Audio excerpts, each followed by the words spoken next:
Je m'appelle Oussama, j'ai créé The Family en 2013 et à The Family, on a une mission très simple, c'est d'aider des startups à devenir des géants. En fait, je pense que la matrice, elle est que plus t'es différencié par le produit, moins tu as besoin de te différencier par la distribution. Moins tu es différencié par le produit, plus tu as besoin de te différencier par la distribution. Donc elle est là, l'attention. L'attention, c'est est-ce que tu vends quelque chose d'unique et incroyable que Amazon, c'est juste pas pour eux, quoi. Par exemple, le très bon exemple, c'est les jeux de société, quoi.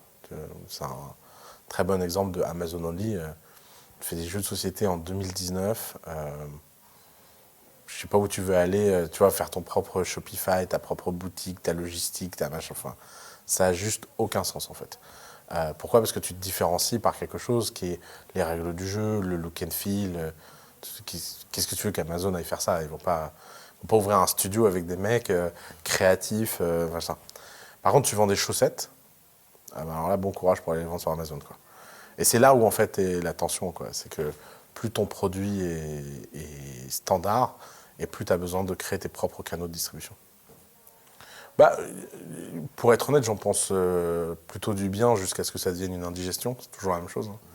C'est-à-dire que c'est parti d'un bon sentiment et d'une bonne technique. Il existe des vraies opportunités de dropshipping. Du moins, il existait sans doute des vraies opportunités de dropshipping. Maintenant, le problème, c'est que le monde, ça change vite.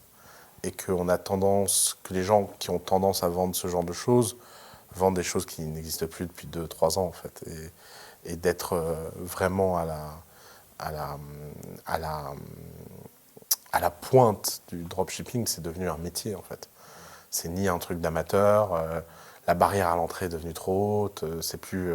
le cost of learning est devenu tellement grand pour passer la barre de ce qu'ils savent, ces gens-là, que c'est même plus la peine de se battre là-dessus. Pour donner une image, c'est comme si tu disais je vais lancer un concurrent de Google. Bah oui, mais bon, 20 ans de data, bah, c'est 20 ans de data, quoi. T'as beau être le mec le plus intelligent du monde, avoir l'algorithme le plus fort, peut-être plus intelligent que 100% des mecs qui travaillent chez Google, tu peux pas gagner contre 20 ans de data. Tu peux rien faire. Et pour avoir cette data, si tu as un moyen de voler la data Google, c'est une autre affaire, tu vois. Mais c'est la même chose dans le dropshipping, c'est que maintenant, les positions sont prises, les territoires sont conquis. C'est comme un risque, quoi. Tu as pris l'Océanie avec beaucoup de soldats, bon bah, qu'est-ce que tu veux faire maintenant? Autant arrêter la partie, en fait, ça sert à rien. Maintenant, le sujet, c'est que la différence entre une bonne formation et une mauvaise formation, c'est que je pense qu'elle repose à deux choses. La première chose, c'est est-ce que le formateur est un praticien ou pas?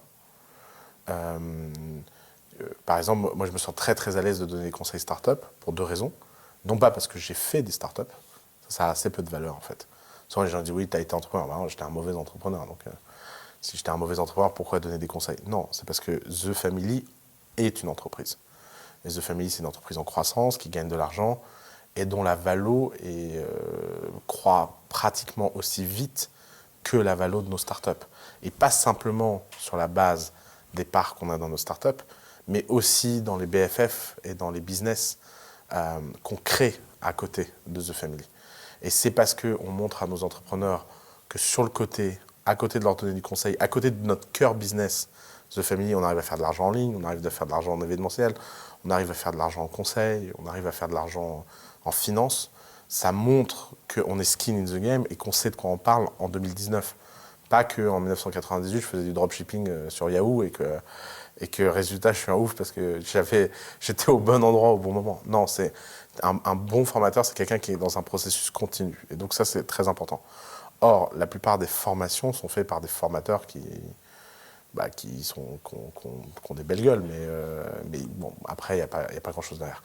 Et la deuxième chose, c'est que fondamentalement, une bonne formation, elle doit autant ouvrir l'état d'esprit que la pratique. Or, le problème de la plupart de ces formations, c'est qu'elles sont très, très orientées pratiques.